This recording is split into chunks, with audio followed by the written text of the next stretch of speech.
The season's first grand ball began like a portrait of perfection, then shattered. Quietly, in a way only London could shatter a heart. Carriages lined the cobbled street in polished procession, their lanterns flickering on the fog like floating halos. From every noble townhouse rose the perfume of expectation. Jasmine drifting from open windows. Laughter skipping across staircases. The rustle of silk as gentlemen and ladies arranged themselves for their evening of display. It was the height of the season, when every eye watched and every whisper carried. And in that watchful world, there was one name spoken more than any other, Lady Evelyn Harcourt. She stepped into the Weatherby ballroom as if she were born from its light. The chandelier's flames caught on the shimmer of her gown and made it appear as though moonlight had been stitched into every thread. She carried herself with studied gentleness, her smile never too bold, her posture never too proud. And yet admiration followed her like a shadow she could not escape. More than one gentleman paused mid-sentence to look upon her. A few ladies narrowed their eyes as if trying to locate a flaw where none dared show itself. For months, society had whispered that Lady Evelyn Harcourt was the season's perfect lady. What they did not know, what she prayed they would never learn, was that her perfection had been built carefully, desperately, upon a crumbling foundation. From the periphery of the ballroom, the Duke of Blackamoor observed her with a silence too deliberate to be indifference. Alexander, stern and darkly composed, was a man known more for his integrity than his warmth. A soldier once, a statesman now, and always a figure of grave restraint. He stood beside a set of polished columns, speaking little, yet seeing much. His attire was unadorned, save for the precise cut of his coat and the glint of his signet ring. Among the laughing crowds, he alone seemed immune to spectacle. But his gaze lingered on Evelyn longer than propriety would allow. The orchestra swelled. A dozen invitations to dance reached her before the first waltz. She accepted them with soft courtesy. She glided. She bowed. She smiled. Yet her eyes never passed over the Duke for more than a fleeting moment though both had silently agreed that they must not meet too long, nor too closely. The first fracture in the evening's perfection came gently. During a pause between dances, Lord Sebastian Fairfax approached her with the grace of a practiced charmer. He bowed elegantly, his voice touched with that ease which made people trust him until it was too late. "Lady Evelyn," he said, "one wonders if the rest of us still stand a chance when you so effortlessly command the season." Flattery, spoken too smoothly, wrapped around the moment like lace meant to suffocate. She answered with a measured smile and accepted his offer to waltz. As they crossed the floor, however, Sebastian altered his tone. His compliments dissolved into veiled jests about spotless reputations and ladies who appeared too perfect to be real. The nearby guests listened while pretending not to. When he withdrew his hand and abandoned the dance halfway through a turn, gasps rippled across the ballroom like wind unsettling crystal. For one suspended moment, Evelyn stood alone on the floor, hands poised midair, as though reaching for the next step that never came. At first she believed it was an error, a misunderstanding. But the smirk on Sebastian's lips silenced that hope. A few gentlemen stepped aside as she passed. One lady lowered her eyes to hide a smile. Heat rose against Evelyn's skin, the kind that burns only when one is being watched. She moved swiftly to the edge of the room, answering every stare with a faint, composed smile. But beneath the stillness, her thoughts trembled. She had spent a year tending to dignity like a garden and, with one well-placed mockery, began to wilt. Alexander saw it unfold. His jaw tightened, and his eyes followed her until politeness forbade him to do so any longer. His advisor, an older colonel with whom he stood, remarked quietly, "The Harcourt girl falls from grace tonight. Pity, though inevitable." The Duke did not reply. Inside him, something stirred that he had long locked away. On the surface, he remained motionless, hands folded behind his back. But within his silence lay the strain of a man forced to witness what he wished to prevent. He knew very well that stepping forward would cost more than reputation. It would uproot promises made years ago, promises that still held power to ruin. He had sworn never to involve himself with the Harcourt name. And yet tonight, It was her name that echoed relentlessly in his thoughts. Meanwhile, Evelyn sat in the retiring room, forcing her breath steady. She could still picture every glance cast at her, those fleeting looks of satisfaction that mistook embarrassment for defeat. She had learned long ago to endure the world's scrutiny without shedding tears. But that did not mean her heart had grown numb. A knock interrupted her thoughts. Her mother, Lady Agatha Harcourt, entered, speaking softly of appearances and composure, urging her to return to the ballroom as though nothing had occurred. Evelyn obeyed. She always obeyed. The strain in her mother's voice, the shadows beneath her eyes, those spoke louder than any gentle instruction. Debt weighed their household. Reputation was the last currency they owned. When Evelyn returned to the ballroom, the music had lightened, but the atmosphere toward her had not. She moved past murmuring groups with practiced ease, but their stares clung like brambles. The Duke stood nearby when she passed. Their eyes met for scarcely a heartbeat. That single glance, too brief to claim meaning, held something unspoken yet palpable: recognition. Perhaps apology. Perhaps worry. But nothing more. He did not move toward her. He merely inclined his head politely, a gesture she returned with equivalent restraint. Then she vanished into the crowd. It was not a dramatic moment, yet it marked a change neither could ignore. For Alexander, that small exchange awakened a conflict he had fought to silence. For Evelyn, it reminded her not everyone had looked away. Though no one defended her, someone had seen her pain and chosen respect over ridicule. That alone made the humiliation bearable. Later that night, she prepared to leave. She walked past the Duke again at the doorway. He stepped aside with grave courtesy, yet as she passed, her sleeve brushed his hand, not by intention but by chance. In that instant he murmured, scarcely audible, "Courage endures." She did not know whether the words were meant for her or for himself. She merely paused, turned slightly, and found his gaze once more. He nodded, then looked away, his expression unreadable. She exited into the cool night air, the scent of rain beginning to rise. And so the ball concluded, not with triumph, but with silence. Yet silence, when shared by two souls who dare not speak, can grow louder than any scandal. In the days to come, society would recall that evening with delight. But the Duke of Blackamoor would remember only one thing: the sight of a dignified woman holding her head high, even as the world around her tilted toward cruelty, and the realization that he felt compelled to protect her, though every oath he ever swore commanded him not to. The morning after the Wetherby Ball dawned beneath a pale wash of color, the sky hesitant, as though London itself sensed that the previous night had left a bruise upon its brightest figure. The newspapers arrived promptly, delivered to polished doors by nimble boys who scarcely understood how their stacks of folded pages could dictate the rise and fall of families. Lady Evelyn Harcourt unfolded hers at the breakfast table, her mother seated opposite, eyes hollow with sleepless strain.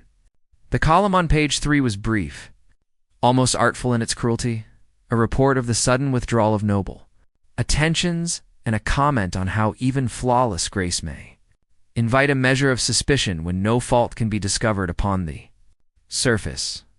The words were not openly scandalous, yet they possessed a sharpness that could bleed a reputation over time.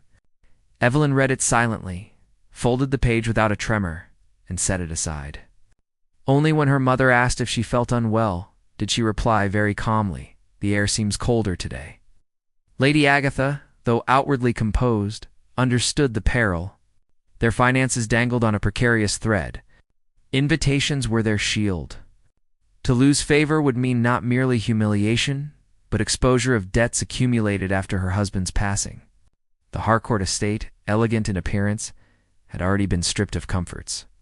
Rooms once filled with laughter now housed unpaid bills and fading hope. Evelyn had become their sole defense, her poise, her presence, her unspoken sacrifice. She finished breakfast quietly and prepared to attend an afternoon tea at Lady Pembroke's, knowing full well that absence would be interpreted as guilt. She dressed with meticulous care, but not to impress, rather to protect. Every ribbon, every fold of silk, every measured step outward was a statement, "I am not broken." At the gathering, Conversation fluttered like the wings of delicate birds, but none flew too near her. She was greeted politely, yet rarely engaged. Gentlemen nodded. Ladies spoke in compliments that carried no warmth. Lord Sebastian Fairfax arrived late, but made certain his entrance sounded like laughter in motion. He greeted her with affected graciousness and asked if her evening had ended less gracefully than it began, though she answered with unshaken composure.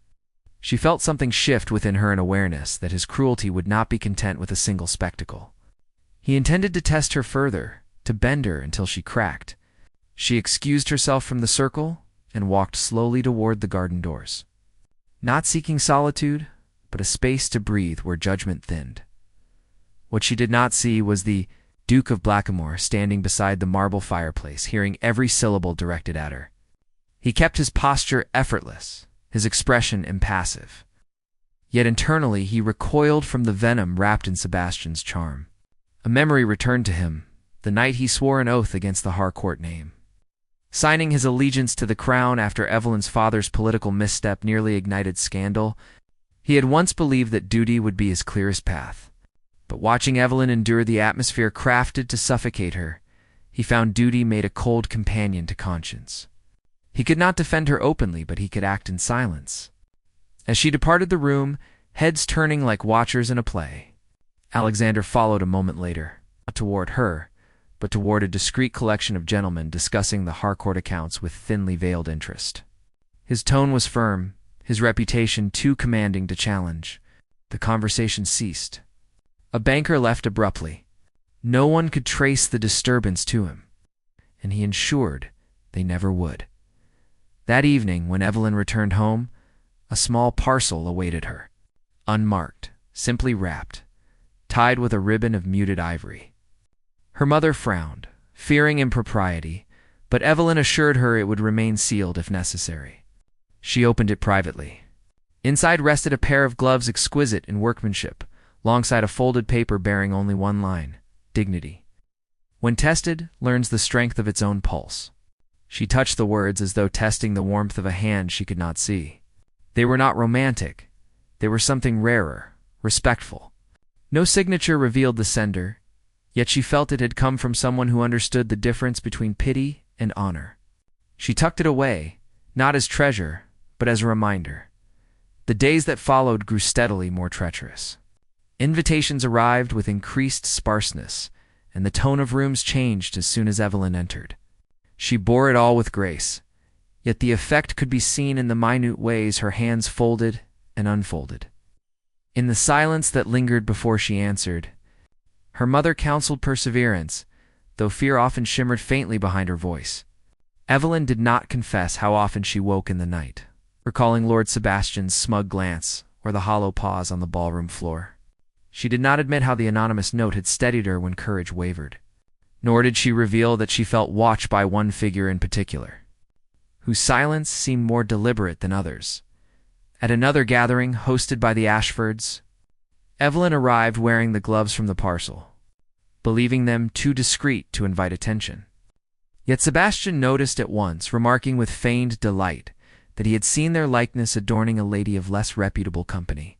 After answered him, though no names were spoken, the implications slithered across the drawing room like smoke-seeking cracks. Evelyn felt her heart stutter not with panic, but with disbelief. She removed the gloves slowly and tucked them away, refusing to grant him spectacle. But Sebastian's eyes glittered.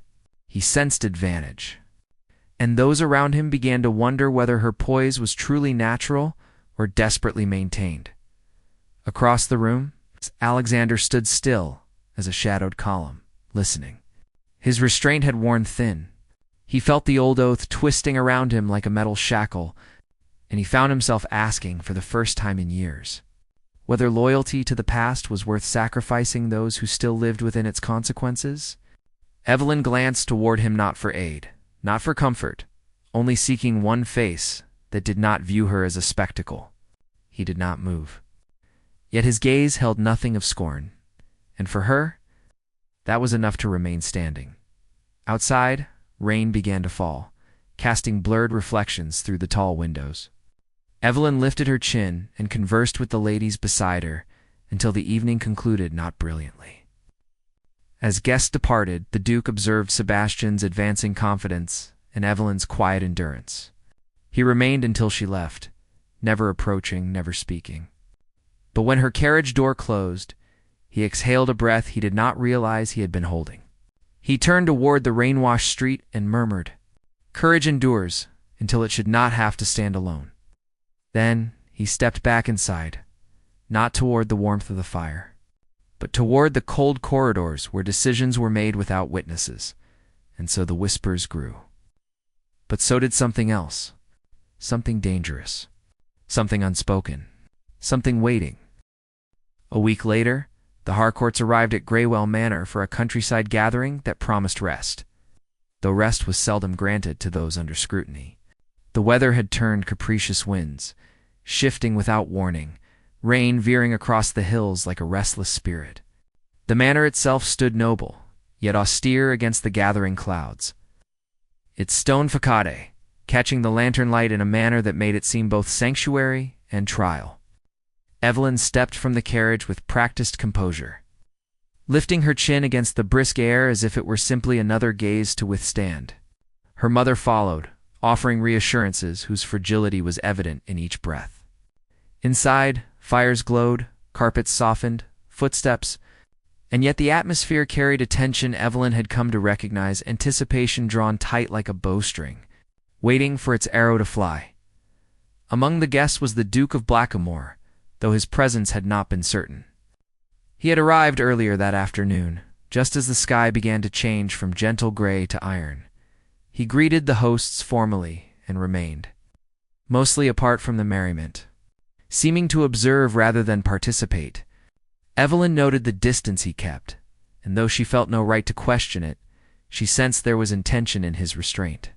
His gaze passed over her only briefly, but its weight lingered. She wondered with growing unease whether his control was beginning to fray not visibly, but in the quiet chambers of his conscience. During the first evening, conversation remained civil, though the edges of civility had grown thin. Sebastian Fairfax was also in attendance, his charm radiant, his wit sharpened like a blade glistening before it strikes. He spoke to Evelyn with practiced courtesy, yet let his eyes rest too long on her face, as if daring her to falter before others. She responded with unbroken dignity, answering every provocation with that graceful care which society had named perfection, and which now served as both armor and reminder of isolation. Her reputation, once her strength, had become the very line drawn around her, separating her from genuine companionship. The following morning brought a storm so sudden it seemed the sky had been waiting for a cue. Rain swept across the manor grounds, while thunder grumbled like some ancient judge awakened from slumber. Carriages sat muddied, roads became impassable, and guests found themselves confined indoors. As fate orchestrated its quiet threads, Evelyn and the Duke were chosen for the same group excursion to the conservatory, a large glass structure on the far end of the estate, accessible only by covered walkway. They walked behind the others, not by arrangement, but by circumstance, and the weight of their proximity deepened every step. For the first time since the ball, Evelyn felt the echo of his voice, the one softly spoken line that had lingered in her memory. Like a lit candle in a darkened room, inside the conservatory, the air was warm and perfumed with the scent of lemon blossoms and damp soil. Light filtered through the rain-splattered glass, creating a dim, shifting glow as though the room breathed in rhythm with the storm outside. While the others scattered in conversation, Evelyn found herself standing beside the Duke before a bed of white heathers. Silence stretched between them, not uncomfortable, but undeniably expectant. He spoke first, his tone measured, yet tinged with something quieter. "The rain seems determined to test us. I have grown accustomed to tests of late." The words surprised even her. They carried more truth than she had meant to reveal. He looked at her, then not as the season's model of composure, but as a person weathering unseen storms. And in his gaze, she sensed the beginning of confession. For a moment, it seemed he might speak. But footsteps approached Sebastian, with two ladies trailing behind him, keen for spectacle. He remarked lightly that Evelyn must feel quite at home among fragile things requiring shelter. One of the women tittered behind her fan. Evelyn replied with calm authority that resilience and fragility were often confused, and only poor observers failed to see the difference. The retort, elegant and edged, surprised even Sebastian, yet his pride did not break easily. He moved closer and lowered his voice, warning that dignity, when overused, begins to resemble defiance. Evelyn's reply was simple, but it bore a strength even the Duke had not heard from her before. Defiance is merely dignity's last defense when respect has been denied. Though he disguised it quickly, he withdrew, but not in defeat either, like a hunter who adjusts his aim as the afternoon waned.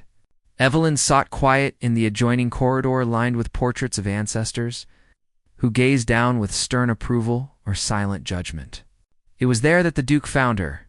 No other footsteps followed.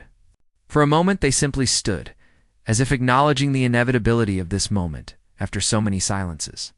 He spoke first, voice low, yet burdened with earnestness. "I heard what you said to Fairfax. You carry your dignity, not as vanity, but as duty." She turned, eyes steady. "It is the last thing one can own without debt." He nodded slowly, as though accepting a truth he had long resisted.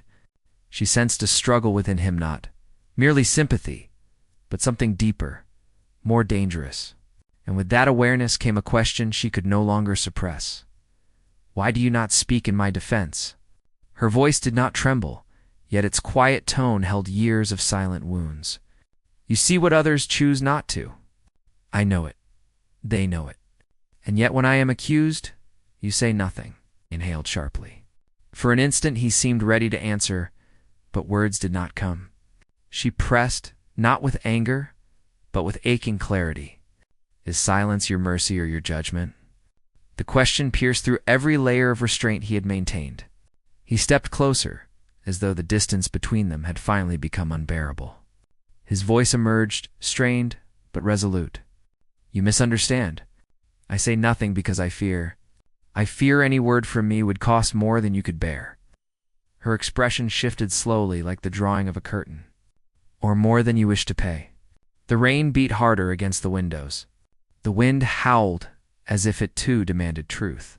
The Duke looked into her eyes, no witness to soften the moment, no excuse to postpone it. And he spoke the words he had hidden longer than he cared to admit. "The tokens were mine. The silence was mine. The admiration is mine also. And the oath that forbids me to protect you was given long before I knew you existed." She stared at him, pulse quickening. He continued, voice grave, "Were I to defend you openly, those who hold my promise would drag your name into questions you should never endure. My silence has been cowardice, but also protection." Evelyn stood still, absorbing the cost of his confession. It felt like a gift wrapped in sorrow. Slowly, with unshaken composure, she said, "I would rather face truth than be guarded by shadows." Her eyes glistened not from weakness, but from the weight of understanding. He bowed his head, acknowledging her strength and his failure. Before he could speak again, footsteps echoed from the corridor's far end. Sebastian's voice approached, carrying the tone of someone about to make an offer that could not be easily refused. Thus the moment ended, but not the conflict. For truths once spoken cannot be contained, and courage once awakened refuses to sleep again. Night settled over Greywell Manor with the stillness of suspense, as though every candle flame leaned forward to listen. The storm had passed, but something heavier lingered in anticipation no one wished to name. Carriages could not depart until morning, and thus every guest remained trapped within the same walls that now seemed to pulse with unspoken questions. Evelyn descended to the drawing room wearing a calm expression that did not match the turmoil beneath it. The confession from the Duke echoed in her thoughts not as comfort but as revelation. She had long suspected he saw her, yet she had not expected the price of his silence to be sworn in blood, ink, and duty. It had not freed her. It had placed her at a crossroad where dignity warred with hope. She felt the conflict rest upon her heart, like a hand pressing gently. Testing how much pressure she could bear, Lord Sebastian Fairfax stood near the fireplace, surrounded by a few guests who adopted his mirth as their own. His smile was that of a man preparing a final move. He gestured Evelyn forward with polished courtesy, announcing that he wished to speak privately on a matter of mutual interest. The words carried a chilling implication that her future could now be negotiated like a contract. Evelyn followed him to the library, aware that several curious eyes followed her retreating steps. Inside, books lined the walls as though wisdom stood witness. Sebastian closed the door gently, but the click of its latch sounded like the sealing of a bargain. His proposal arrived with the smoothness of well-practiced rhetoric. He offered to secure her family's debts, protect her reputation, and ensure the Harcourt name remained untarnished in one condition. She must accept his hand in marriage before the season concluded. Scandal, he said softly, feeds upon hesitation, but steadiness can conquer it. I am willing to be steady, Lady Evelyn. His words were measured, yet his eyes betrayed impatience, the hunger of a man who wished to possess not only her hand, but her surrender. She held his gaze, refusing to answer too soon. Every moment of silence was an assertion that she was not a commodity to be claimed by convenience. Evelyn asked him one question. Would you defend me if society turned against me again? He replied without hesitation, it will not turn if guided properly. He spoke as if influence were a weapon he wore at his belt. She recognized then that his offer was not love, nor even companionship was purchase. Polished purchase, wrapped neatly in respectability. She thanked him with dignified grace, but her refusal was unmistakable. Though his face did not change, his eyes hardened. He bowed and left the library without another word. She stood among silent shelves, aware that her decision would carry consequences beyond this single night. Moments later, upon returning to the drawing room, a hush fell across the guests. Word had already spread Sebastian's confidence had vanished too quickly for subtlety. Evelyn sensed whispers rising like smoke. Yet as she moved further into the room, another silence emerged, the kind that follows a shadow when it steps into light. The Duke of Blackamoor had entered. He carried no arrogance, no eagerness, only composure sharpened by resolve.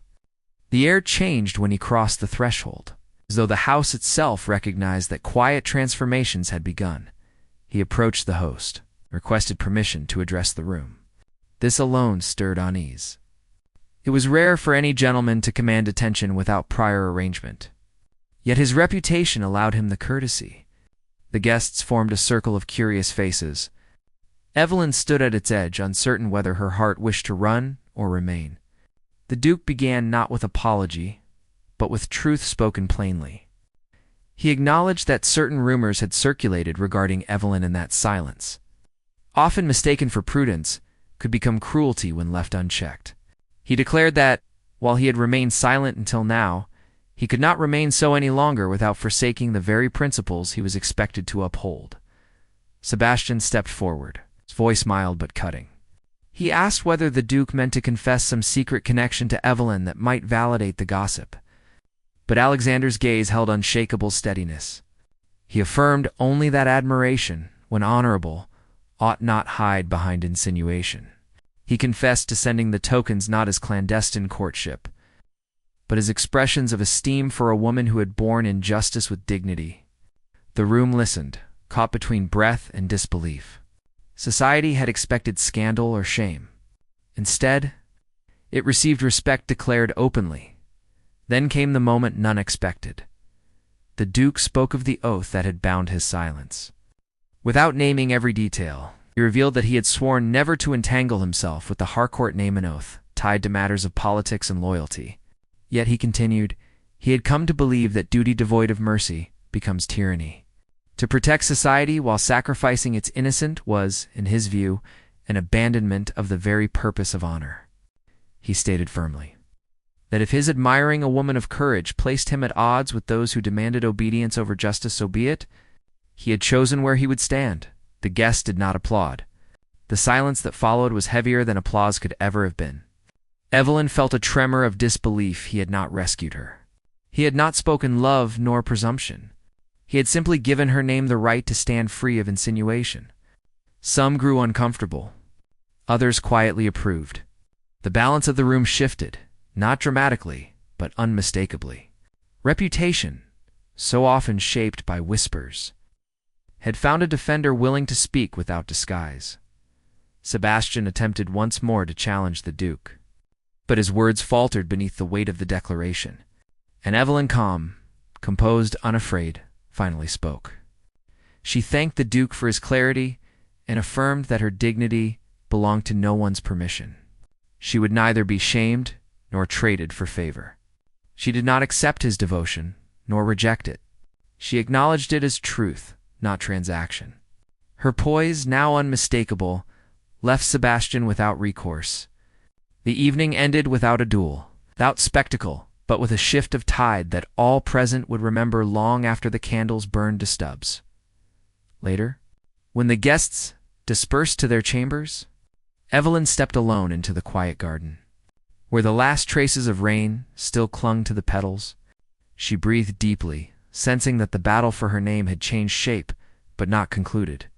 The Duke found her there beneath the darkened sky, approaching not as savior nor claimant, but as equal. He spoke gently. "Tomorrow may question us both. But tonight, I wished only that truth would not die unspoken." She answered, "Truth has lived tonight. Whether it grows after is a different matter." They stood in quiet understanding, the night cool around them, neither offering promises, only presence, when the breeze stirred the lantern beside them. Its glow flickered across their faces, illuminating a future not yet secure, but no longer silent. And though dawn remained unseen beyond the hills, its arrival felt certain.